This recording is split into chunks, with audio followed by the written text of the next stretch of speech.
fan for years, ever since the first book, Stiff, came out. I have always loved the kind of science journalism that Mary does, and that really, I think you kind of pioneered it to some extent, Mary. I feel like other people have written books that remind me a little bit of what you try to do, but I think that you are the sort of pioneer and still best at it. So I'm so glad to be able to talk to you. Just to let the audience know, we'll talk for about 40 minutes and then we'll have some time for questions. So please feel free to go into the chat and share into the Q&A and share any questions that you have for Mary Roach. I guess the first question that I have, because I want to talk about this book, but also your career a little bit, is how did you find yourself doing what you do, in particular writing about the human body as your sort of primary subject? You're kind of, it's like you're a historian of World War I, and like you've written books about all the different battles. Why the body? Um, it was a little bit random. I don't have a background in biology or really any science at all. And I graduated with a liberal arts degree, no job skills really to speak of. I could string a sentence together. I started writing for general interest magazines. And at a certain point, a couple of the magazines were science or health related. Discover magazine was one, and Hippocrates was another. And I really enjoyed that particular niche. I think that, I mean, I loved to travel, and I would, kind of, this was the heyday of magazines, and they had budgets and you could travel. But the human body, at some point I realized that that kind of is a foreign country, almost a foreign planet, and it's endlessly interesting. And the people involved in working with the human body are pretty interesting and smart. And so uh, that's kind of how I went down that path. And then Stiff happened just, again, fairly randomly. It sounds like I don't have any control of my career, and that's kind of true. I'm kind of passively, winding up in various places. But Stiff happened just because I was wandering around the basement of the UCSF Med School library and saw a collection of the proceedings of the STAP car crash conference, which was the early days of automotive safety, human impact tolerance, designing crash test dummies, cadavers were involved. I wrote a couple of columns for salon.com on the topic, and an agent contacted me and said, seems like people are interested in this. Maybe you should write a book. And I'm like, that's a terrible idea. No, you Who's tried going to to read talk. it?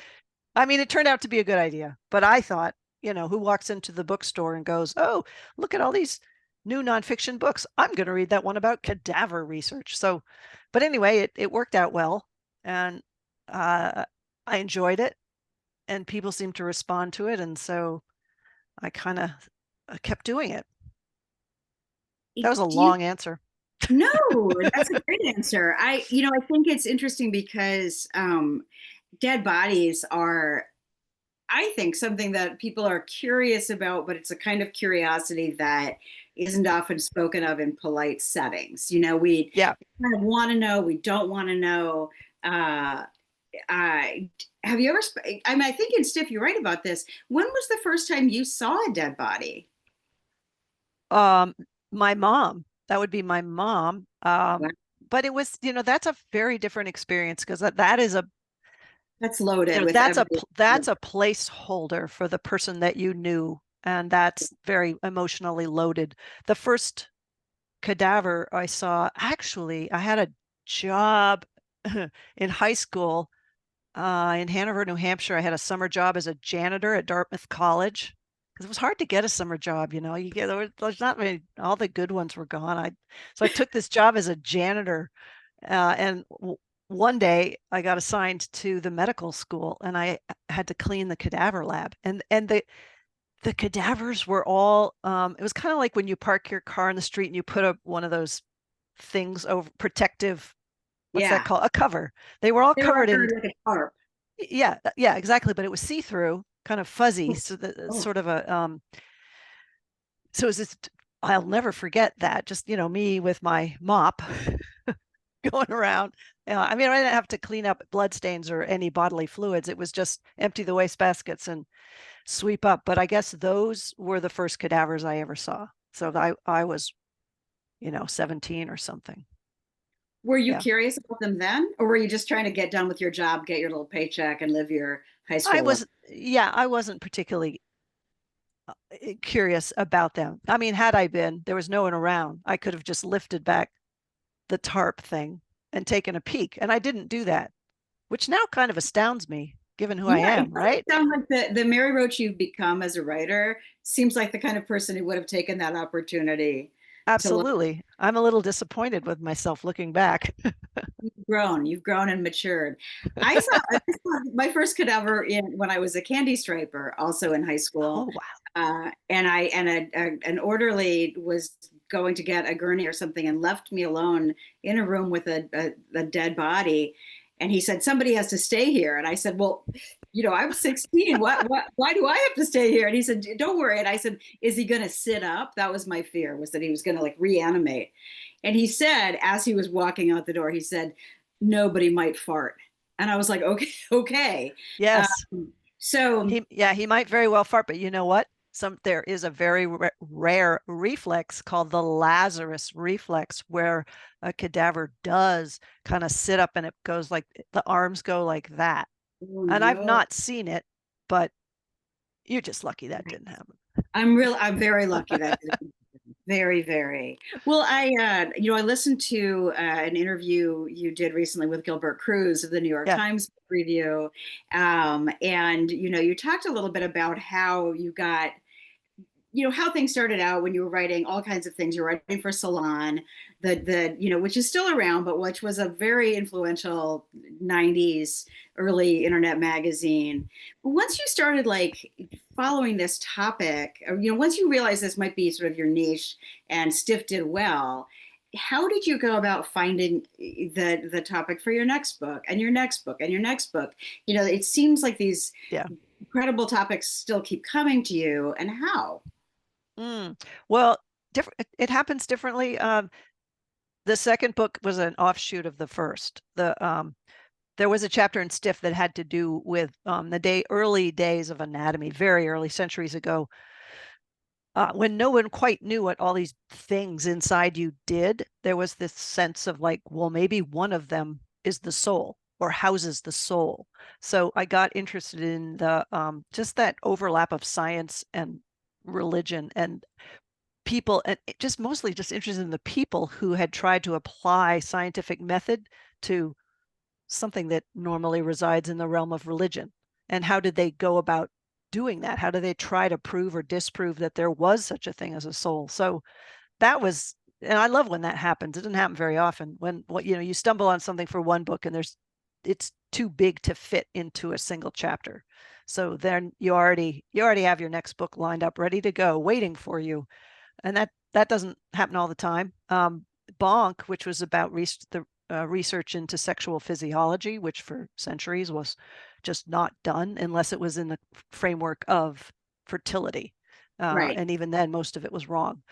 So that idea came from that. That's one of those things where there was a moment in time, like less than a minute, where I saw this sentence and I thought, okay, that's my next book. And it was a I think it was film. I don't know why I'd be looking at Film Quarterly. I'm not somebody who reads Film Quarterly.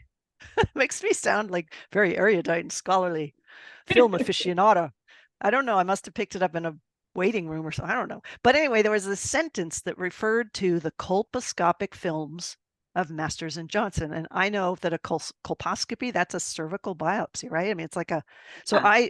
I had this, I was like, Jesus, that means that they were filming inside a woman's vagina, essentially, right? And I was like, that's Where? How big was the camera? I read tiny, Bonk, tiny. and now I'm trying to remember. Did they like thread it? Was They it? they built a penis camera. It's called the artificial coition machine is what they called it, and it was a phallus with, and this was pretty amazing for the time. The miniaturization that had to go and the light source, and we're going off on a tangent here, This is a good but and also all good books are about good tangents in nonfiction. yeah. So my brain immediately set off on a big tangent, like, what they did what? And I was like, God, so yeah, to study the human sexual response cycle, orgasm and arousal and all that, they had to like bring people into a lab and figure it out. And how delightfully awkward is that? And I thought that is real Mary Roach terrain right there. And I Really went to dinner extraordinary. shortly thereafter with my agent and my editor. And I just like, here's what I'm thinking the next book. They're like, done. Yeah, go. But it doesn't know. It's like right now, I don't know what the next book is. You know, a lot of the low hanging Mary Roach fruit has been picked in terms of the body. I'm not going in the brain because I don't have a neuroscience background, and we have David Eagleman and we had Oliver Sacks, and you know, there are a lot of neuroscientists who speak beautifully and write beautifully about the mind and the brain. So, not sure what's coming next. Interesting. Well, one clue that comes up in the book over and over again is that you get a lot of story ideas or sort of ideas for chapters in a book from are you reading like from scientific journals? Are you reading scientific journals, or do people just send you the craziest titles they see on JSTOR and say you've got to read this? Like what? Because I'm thinking in the chapter about the buttocks enhancement. Yes. And Oh, yeah. the title of the 2004 paper is "What Makes Buttocks Beautiful?" Yeah. And it Yeah. No. describes the Uh, different, the types of buttocks and and the defects, defects. Yes. the My defect. senile butt, yeah, all Yes. of these things. So, Yes. are you just like reading a lot of scientific journals, or what? No, no, never, never. I don't subscribe to any scientific journals. Are you kidding me? They're so dull. 1% of them. This is what, okay, when I did Bonk, I would go to I went to the basement of the UCSF Medical School Library near where I live. There's a whole wall, the Journal of Sex Research, you know, starting in the 50s and all the way through. So I would just sit there and I would scan the table of contents going, boring, boring, boring, boring. Oh, sexual intercourse as a potential cure for intractable hiccups. Okay. Oh, Off to wow. the copy machine. So I would Did it work? Does sexual intercourse apparently work? apparently it does. And the author of the paper said that masturbation could be substituted for unattached hiccupers. I just like the demographic unattached hiccupers. I mean, yeah, Yeah, because so you it's can't go on the dating app and say you can't go on Tinder and say I want to hook up with somebody immediately I because I've have got this hiccups. issue. Wow. Yeah. Well, So no, I don't read. I don't I mean that in that case I was and I did that for packing for Mars too. I went to the engineering library. NASA has a lot of technical reports, and I spent a fair amount of time just scanning to see if there's something. I already had my topic. I mean, I knew what the book was about. So at right. that point, I will do a fair amount of digging around for papers and researchers. Sometimes it's easier to do it, say on PubMed, where you can put in a keyword like clitoris, say, or whatever it is. Sure. Even NASA transcripts are searchable, but there's a PDF, and you can put in the word turd, or you can put whatever you want. You can find a whole mission transcript, 1,000 pages, like Gemini 11 or whatever it is, and you can do a Right. search by keywords that might be fruitful. So uh, that's This is that's what I'm doing. extraordinary. Yeah. So What? it's extraordinary. Your search history, like, do Oh my you God. do you want like your hard drive to be buried with you when you die so nobody gets to see all the, well, I guess they already know from your books. Your search history must be crazy. Yeah, I think yeah, Google thinks that I'm a bald, from this book alone, a bald transgender amputee with an ostomy bag and a pig heart. That's like what they figured out that I am based on my searches. Nice. Nice. Well, to get to this book, this specific book, which is, kind of, it's about, these not spare parts, but artificial parts, things that have been created by humans to replace human body parts that no longer exist or don't work as they should. And it's a pretty broad tent. I mean, you've got hair replacement, you've got the very early work with plastic surgery to create a nose, and before that, kind of just prosthetic noses, all the way up to, in the final chapter, you describe a man who is dead, and having various parts of his tissue harvested to be put into the donation system, which is really, that's a really beautiful chapter, I thought, because you Thank take a, you. yeah, Yeah. well, there's a lot of time and care with both the man's loved ones deciding what they're willing to part with, and also the people who do the actual Yeah. harvesting, who are, they're all real people. Right. Which is to say, which is not true in every science writer's writing, I think, and Yeah. we'll get to that in a little bit. But this book in particular, you mentioned it early on, and it's what I thought of when I first saw the cover and thought of the book. Uh, the $6 Million Man was an influence on how you like. Were you like the target audience for the $6 Million Man? I remember it, and I remember the Bionic Woman, which was the spin-off. Yes. Lindsay Describe her. Wagner. Yeah. Yeah, yeah, she was so amazing. Describe for people who might not have seen the $6 Million Man growing up, how wild that show seemed and how realistic it might be now. Sure. Well, yeah, the $6 Million Man. Steve Austin, was that his name? The test pilot. And it opens up in the little introduction, you see his plane crashes, and then he's in the operating room, and they say, we can rebuild him. We can make him better than before. Better, stronger, faster. After. This is the $6 Million Man. Then you see him on a treadmill. It's like, they speed it up, and he's running. He's in his little tracksuit, and then he's got the bionic eye, and I would find this annoying. It beeps when he was like, dee, dee, dee, dee. It's like, why did you add that? Dee, dee, dee, dee. Anyway, so yeah, I don't remember any particular. I wasn't exactly drawn to the $6 Million Man apart from other stuff. It's just that I watched a shit ton of TV as a teenager, as a junior high and high school. I mean, I didn't have much of a social life, so I just watched a lot of TV, including the $6 Million Man and the $6 Million Woman, Lindsay Wagner. And She they had would the cost ear. her. I think she had the He had bionic the ear ear. because he had the eye. He had the eye. So yeah, She had the ear and maybe something with her hand, like I don't know, something, yeah, something. which Not was breasts though. I don't think it not the was. There was best. no. No. No. How are we there yet? No, no, we're not. There's no bionic eye, and that's a tough one. The eye, the optic nerve is really, it's part of the brain. That's almost like replacing the brain to actually have a whole working eye. That's going to be a tough one.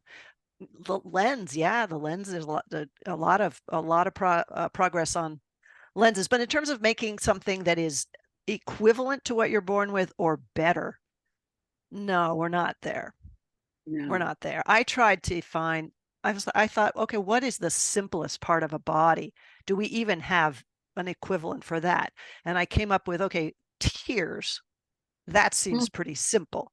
And I contacted this guy who's spent decades of his life researching tears, specifically the tear film. There's two kinds of tears, which I didn't know. There's the kind that you cry, emotion or, irritation, and that's just basic kind of saltwater stuff. But the tear film that protects the eye is incredibly complicated. There's this structure, there's multiple layers, and they don't mix. And there's this structure called a glycocalyx that holds them all kind of so that they're moving, staying steady in relation to each other.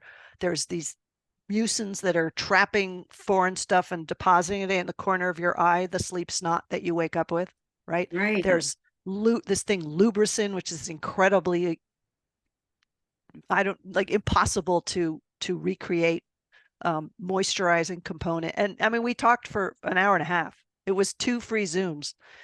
And no, there's not something that replaces it. He's like, well, some of the better artificial tears will give you an hour or two, but they kind of wash away the good stuff. I was like, okay, so we're not even there yet. Not even there. Mary Roach, don't you pay for Zoom? You still use free Zoom so you can like. Everybody sends me a link always.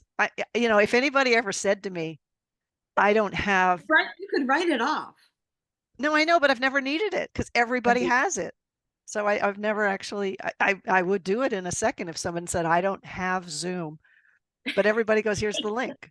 So I'm like the last person on the planet who doesn't. You are the last. It's Yeah. amazing. And the cheapest. Yeah, well, yeah. Writers have to be cheap. People don't know this, but writers are kind of uniformly the cheapest people on the planet. Yeah. Uh, And it doesn't matter how many books you sell, you're still going to be cheap. well, you It's sort part of, of our DNA. I think it is, and I think, well, also, I know in your case, you do travel a lot for these pieces, for the Yes. interviews. You're very interested in being there, so it's another way to. I hope you're writing those trips off at least. Oh, you betcha. Oh, you Okay, betcha. Because the publisher's not paying for that. It's not like back in the magazine days where you could get someone to cover your travel if you were absolutely. lucky. It hasn't That's happened not with happening with books. You better no, get a big enough advance to cover your international travel. exactly. One thing you do a lot in all of your books, and in this one as well, is use yourself as you do sort of what used to be called immersive journalism. I mean, you really put yourself into the position, not just into the narrative of the book, like you're very much an eye describing what's going on, but you also are a guinea pig sometimes, experiencing the things that you're writing about. In this book, I guess that the iron lung experience is one that really stuck out to me because you described how kind of really uncomfortable and scary it was to be inside the iron lung, even though it was a really kind of the best possible scenario. Can you describe a little bit about that experience, but also like why you like to put yourself into the story? Sure. Yeah. Well, the iron lung, for people who aren't familiar with it, the iron lung was used a great deal during the the polio epidemics of the middle of the last century, like 40s and 50s. There's a kind of polio, paralytic polio, where it starts out, maybe your limb or something is not functioning right, and by like the next night, you're struggling to breathe because your diaphragm and the muscles of your rib cage are becoming paralyzed, and that will kill you fast. So, and I was curious about iron lungs, just as it's something that you hear about and you see, kind of looks like a giant water heater on its side, on legs. And I read a couple of memoirs, and when people describe the moment, and they always do, the moment where they made it, they were brought to the hospital and they were put in this thing, this big iron tube, stainless steel, whatever. And I expected them to describe it as terror, claustrophobia, horror, but they always described that moment as profoundly relaxing and euphoric, which I guess makes sense if you're struggling to breathe, if you think you're going to die, and suddenly this thing is breathing for you. And the iron lung breathes for you in a very different way than a ventilator in an ICU. And that's kind of blowing into your lungs as though, like when you inflate a party balloon, it's under pressure, it's blowing up your lungs. But an iron lung works the way you work. It's using differences in pressure. I mean, the air is pulled out, it creates a lower air pressure, and so your chest expands, and then your lungs draw in the air, and then let it go, and it goes back out. So it's a very relaxed kind of breathing. You can eat, you can talk, which is not the case, if you're on a ventilator in the ICU, because that's going right down between your vocal cords. So um, I was like, it's both terrifying and awful, but also it sounds like it might not be that bad. And I thought, well, there's one way to find out, and that is to actually experience it. So that's why I did it. And also, I just I think I'm answering my own sense of curiosity, but I think also the readers. I mean, only obviously it's a different experience if you are committed to an iron lung for months or even years. Yeah, It's different. It's a different mindset, but just it's so bizarre to have this machine decide when you're going to inhale and when you're going to exhale. You have no say, and so if you try to speak when the machine is inhaling for you, because you can't talk and inhale at the same time. I mean, try it.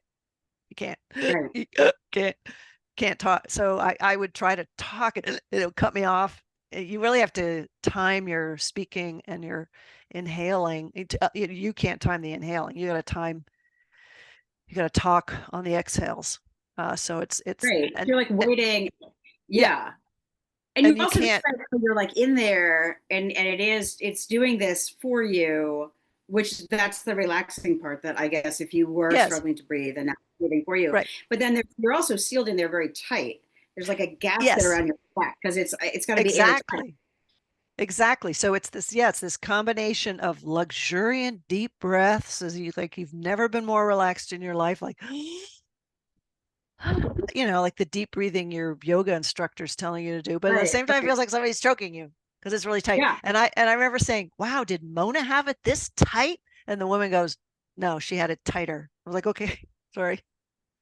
Like you piker.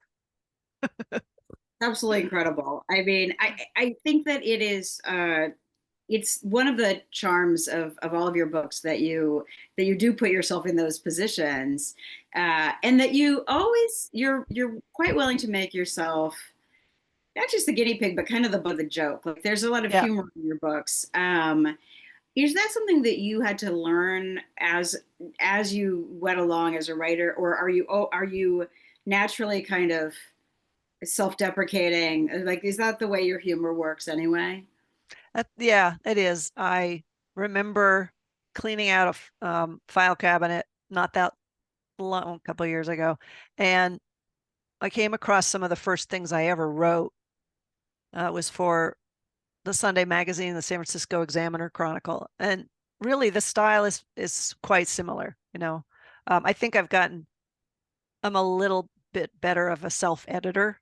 Sometimes a little indulgent back in the day. I try to maybe be a little more mature, but it really is the way I'm just describing it as I saw it and as it felt, and it's fun for me to do it that way, and it's just who I am. I remember I was talking at NYU at the science writing program, and the guy said, "Now you've developed a whole persona, a whole," and I was like, hold on, you just met No. me. Yeah, that is me. Are you telling me that's not me? It's not all of me. There's some chunks of me that aren't in there, the really boring bits, the highly neurotic bits. I mean, there's plenty of Mary Roach that isn't interesting to read, but that stuff that's in there, that's me. Yeah. And I wonder if that personality, that blend of curiosity, humor, open-mindedness, maybe even a little bit of a willingness to go for kind of an immature joke sometimes. Does that help you when you do reach out to these researchers? Because one of the reasons I really like the way you write is that you're not just, reading stuff and riffing on it. You're out there. You're meeting people. You're Yep. meeting you're meeting doctors, medical researchers, but also patients, their loved ones. There's Yep. so much human interaction. I mean, it's a thing that I like about probably my other favorite nonfiction writer is Susan Orlean, who has a very Yes. similar, yeah, My and favorite. Yep. oh, she's so good, and that So ability good. to kind of disarm strangers and talk to strangers and get the funny stuff, the real stuff, the human stuff out of their jobs. Is Yep. that uh, did that come sort of easy to you, or have you developed strategies over the years that have gotten it better and better? No, it comes easily to me because I don't, no one is ever going to feel intimidated by me intellectually. I'm stepping into this, whatever branch of science it is, as a almost near idiot, ignoramus. I don't do it. I have looked up their papers. I have a vague sense of what they do, but I don't come in with a list of well-crafted questions because I don't even know what the best questions are. I want to just hang out for preferably more than a day and just see where it takes me because they're going to lead me to the things that are most interesting. And then when I hear something that sort of sparks my curiosity, I just like push things down. Let's go there. Show me that. Tell me that. I didn't know you did that. That's really cool. Can we look at that? So, um, if I came if I came at it from the perspective of someone who knows as much or more than they do, I think it could feel combative or competitive or so it never feels that way for them. It's just I may, if anything, I try their patience because I'm asking questions that are hopelessly basic. But scientists and researchers and a lot of the surgeons and physicians that I spoke to are incredibly generous with their time. And I think people respond to curiosity and enthusiasm. I think that um, people like to talk about what they do and they're proud of what they do. And if you come into their world wanting to know about it, they're usually incredibly obliging, and that's been wonderful. And a lot of these people do things that are so specific and so strange in many cases that I don't mean I mean, there's no objective strange, but like they're not getting coverage from, the national press. Yep. And they probably like being able to talk about, oh, this is how we make, different kinds Yeah. of ostomy bags, or this is how we Yeah. make different kind of prosthetic foot. Um, Oh, were there yeah. I love that. And I think that you really honor your curiosity, it feels to me, is generous in a way too, because you're honoring Right. their odd little line of work that has become Yeah. their Yeah. life. I remember for gulp, which is every, between the nose and the ass, that weird tube. And I found this, there was this researcher in the Netherlands who had worked for 30 years studying chewing, and no one had ever asked him about it. And he was just the enthusiasm and excitement he had talking about, okay, when you're biting down on a peanut, say there's this moment when the peanut gives way and the reflex cuts, like the force cuts off, otherwise you'd smash your teeth, and you don't know that it's happening, it just happens, your body just does that. And then he's talking about bolus formation and how you're taking apart, a cracker, and then you're using saliva and you're crafting this bolus that's the perfect size and shape to go down the esophagus. Oh And it my God. just, and he said, my son makes fun of me that I'm the invisible researcher. Nobody ever writes about me or talks about me. So,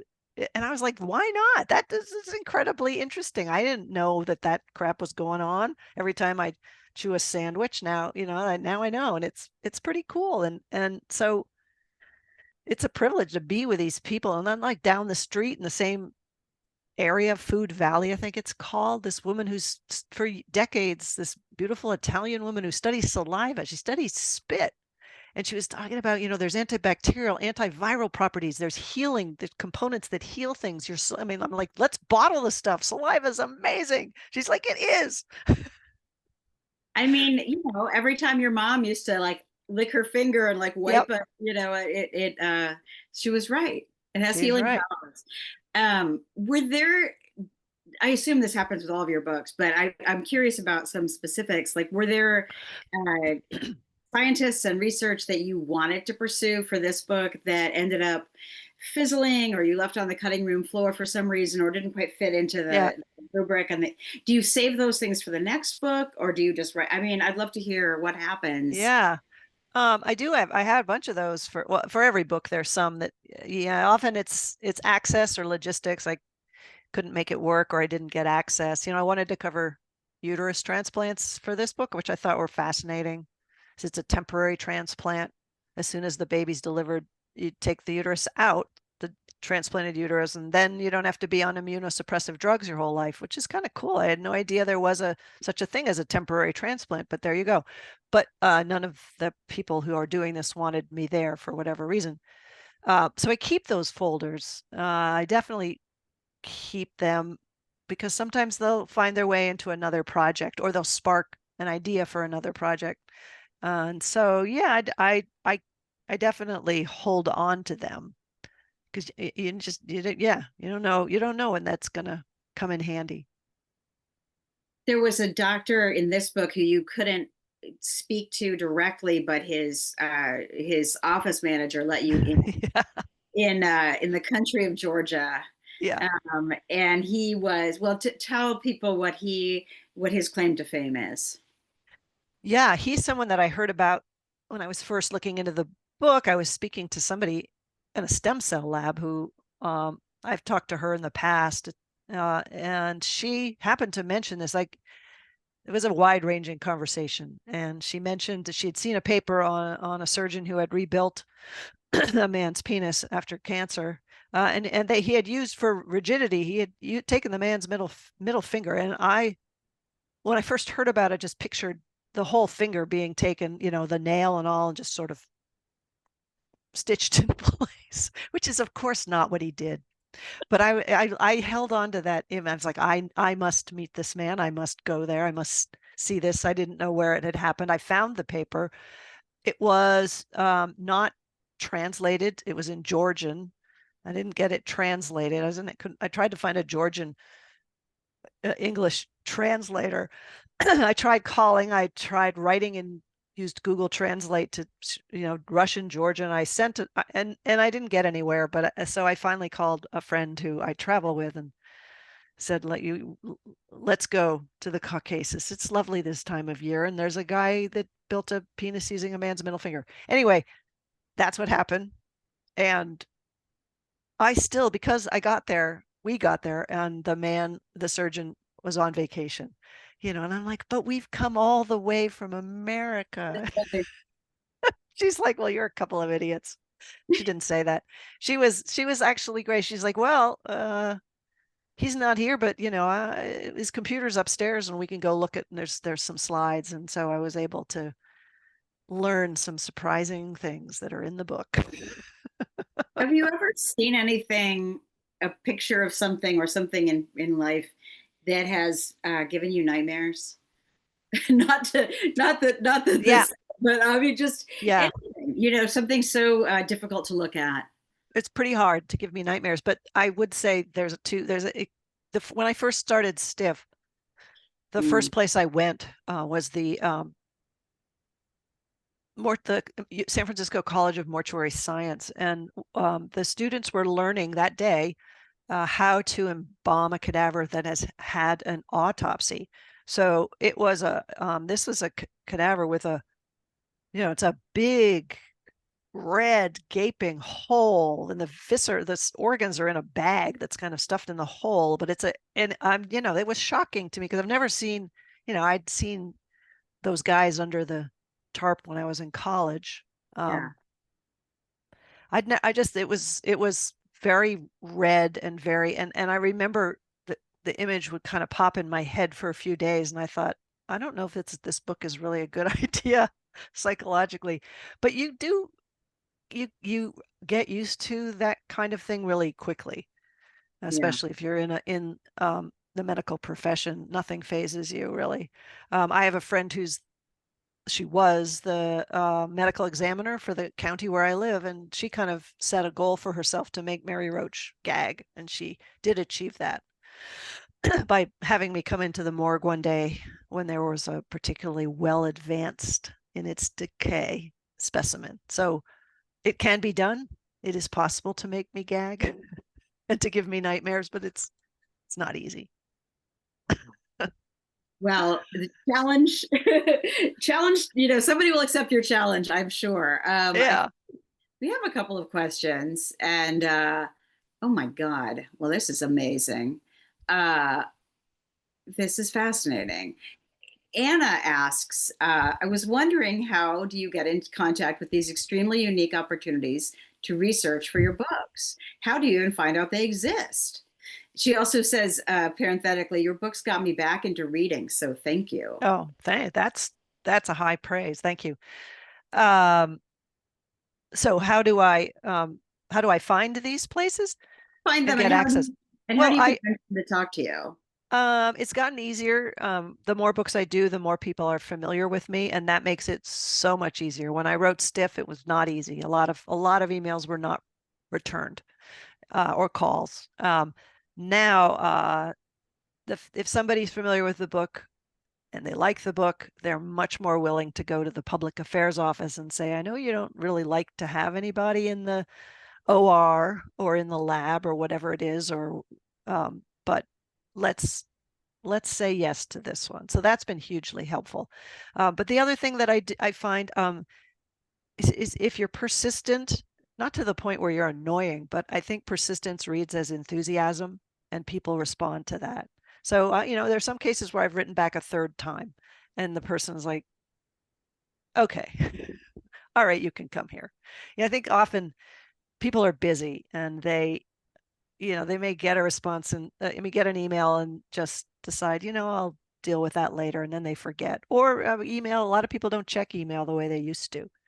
And I don't have their phone number to text them. So um, persistence is helpful, and luck of the draw. Sometimes people just they like the book that I've written before, and they'll say yes for that reason.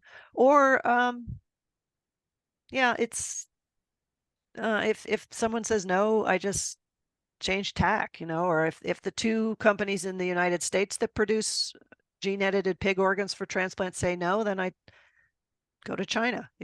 There's There's always always some. somebody else. There's always Always somebody another, else. Sorry. there's always another pig organ, I was going to say. There's Um, always, yes.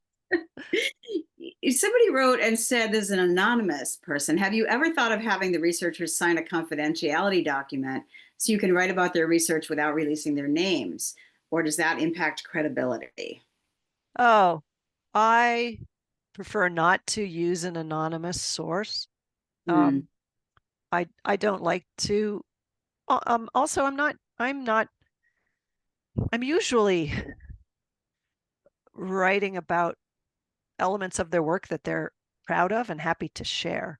So Right. I've not come across anybody asking to be anonymous. Occasionally, the legal staff at the publisher has wanted someone to be anonymous because they're worried that they're going to sue, and I will push back on that because I don't think it's a danger, and I don't want to not name the person. I've changed one name, I think, and that was the person in Stiff, the head lab.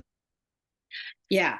She was very much against my being there, and I don't know. She just seemed like it would be better to not use her name, and I said that it wasn't her name. But other than her, I've always named people, occasionally only by first name, and that's because of the staff, the legal review by the publisher. That's the compromise that we had is, all right, I'll just use a first name. Yeah. And that was a subject, not a researcher, though. I've never not named a researcher. Right. I mean, they're this is the work they're proud of. They're publishing the research under their name. I think it makes sense. I think a Yeah, researcher is a different position than, uh, the loved one of a dead person or whatever. right. I mean, I sometimes will, if somebody is hesitant, I will say, look, we can do a fact check. I'm Mm. not going to give you the chapter, but we can do a fact check, or I'll read it to you and you tell me if there's something wrong. So um, I've done that, but I've not, yeah, that's as far as I'll take it. Yeah. So Jared, who spoke first about the Library Foundation, wanted to know: did that doctor in Tbilisi, Georgia, ever get back to you when he knew that you'd been in his office when he was on vacation? No, he didn't. I called a few times and I never got, no, no. I mean, I don't know that he was against my knowing about. I mean, he published a paper on the technique. It's not, no one else does this technique, and he doesn't do it very often. But I don't think that he was trying to hide it. But no, he never heard from him. He's probably just trying to perfect the penis, and he'll get back to you when he feels better about it or Yeah, something. yeah. Uh, Somebody wrote, and this is all of a sudden a bunch of very profound questions came in. A person, Uh-oh. Ezra, wrote, this is a great question. As someone who was proudly identified as a cyborg for many years, one theme I see annoyingly pontificated on a lot is if you replace your body, you lose your humanity. Given the Uh, theme of both your previous books and your current one, do you have any thoughts on the concepts of what makes us human when, if ever, in replacement, does humanity go away? yeah.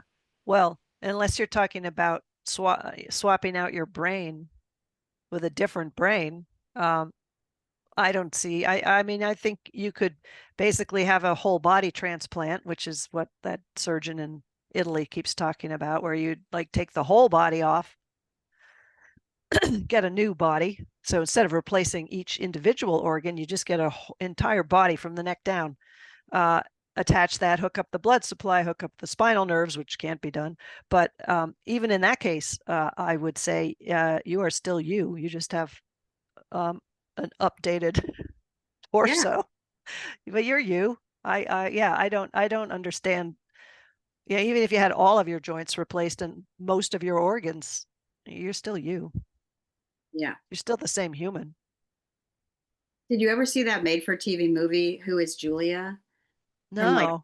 it was like the 90s. Maybe somebody can check in if they saw it. Then it was a horrifying made for TV film in which a supermodel, well, I can't remember, a supermodel gets killed, but her brain is alive, but the rest of her body is just crushed. And then at the same exact moment, a housewife has an aneurysm and she's brain dead, but her body's fine. And then this person wakes up with the brain and mind and personality of a supermodel, but the face and body of a very average woman. It was Huh. it was quite shocking at the time. They must have read uh, about Dr. White, who in the 70s did that with primates, with monkeys. Oh no, how'd it Yeah, I have go? it. Well, the monkeys, he did manage to hook up the blood supply. Of course, you can't reattach the spinal nerve, so they were paralyzed from the neck down. Oh But they were not happy. no. They were not happy. They lived a few days because, of course, Oh, yeah, the immunosuppression in the 70s was not good. not very good. So, yeah, but that was done. I had lunch with Dr. White, Oh the body wow. swapper. And it gets referred to as a head transplant, but it's not. It's really a whole body transplant. Yeah, Yeah. yeah. 'Cause your head is you. Somebody asked, did you ever have you ever had an idea for a book that your editor hasn't been wild about? Oh, yeah. And they're always right. Uh, damn them. They're right. Yeah, I've had some kind of kind of too niche or too just not that. Yeah, I have had, and I've also had ideas for books that just logistically couldn't work. I wanted to do a book about natural disasters, and I wanted to be on the scene of a major natural disaster. But how's that going to work? Who you have to set it up ahead of time with the people who are going to be there, but you don't know where it is, so you don't know who's going to go. I spent a couple months thinking there must be a way to do it, but it's just too difficult. It's too difficult. Somebody else asked, have you ever interviewed somebody, encountered a profession during your research where you thought, God, in another life, I would have loved that job? Oh, that's a great question.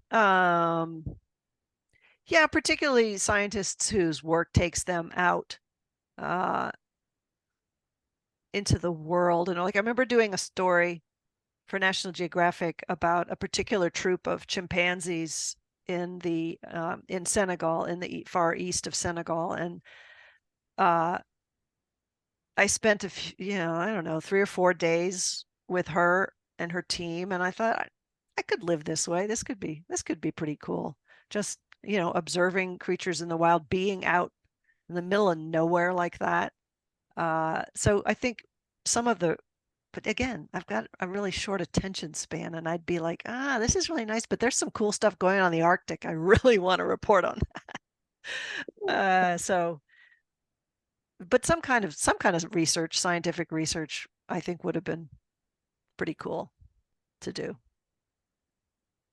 Well, I think we're almost out of time. I have one last question that I thought was Yep. sort of interesting, maybe too long for a last question, but somebody wrote, did working on Stiff change the way you feel about death? No, I still would prefer not to die. I still, yeah, I'm not someone who's afraid of death. What I'm afraid of is like the stuff that comes before it, decrepitude and pain and decay, degeneration and illness. All of that scares me. But the death part, I think by the time you're all through all that, you're like, okay, death, bring it on. But no, it's not. I'm not embracing it in any healthy way. No. Well, thank you so much. I wanted to add there's something on there's a chat from, oh my gosh, Ariel posted about Who is Julia, the made-for-TV movie 1986. Uh, Whoa. there is also you can go to our program sponsor, Watch on Booksellers, to buy Replaceable You, or to buy any of Mary Roach's other books, or frankly any other book. But especially for Let's Make Today a Mary Roach book. I think at this point I'm going to hop off, and Ariel from the library is going to hop on with some parting words. Thank you, Kate. That was so much fun. I so appreciate this. Thank I you. loved it. Thank you. Wow. Well, I'm Ariel from the Montclair Public Library. I'm one of the librarians here. And Kate and Mary, that was so much fun. It's a good thing I was muted because I was laughing the whole time. You guys both were just so funny, and this was so much fun. And I hope everybody else enjoyed it as much as I did. Um, and yes, you can buy Mary's book from uh, our friends and sponsor Watching Booksellers, and pretty soon you'll be able to take it out of the library. It's just such a new book. I also wanted to say that congratulations to Mary because her book was an instant New York Times bestseller, and hooray for that. Um, and Finally, we hope you'll join us for our next event, which is in person on Thursday, October 9th at 6:30 p.m. It will take place in the library auditorium. We'll be hosting Amanda Hess, a writer at large for the New York Times, who'll be talking about her critically acclaimed debut memoir, Second Life: Having a Child in the Digital Age. Be well, and we hope to see you next time. Thanks so much.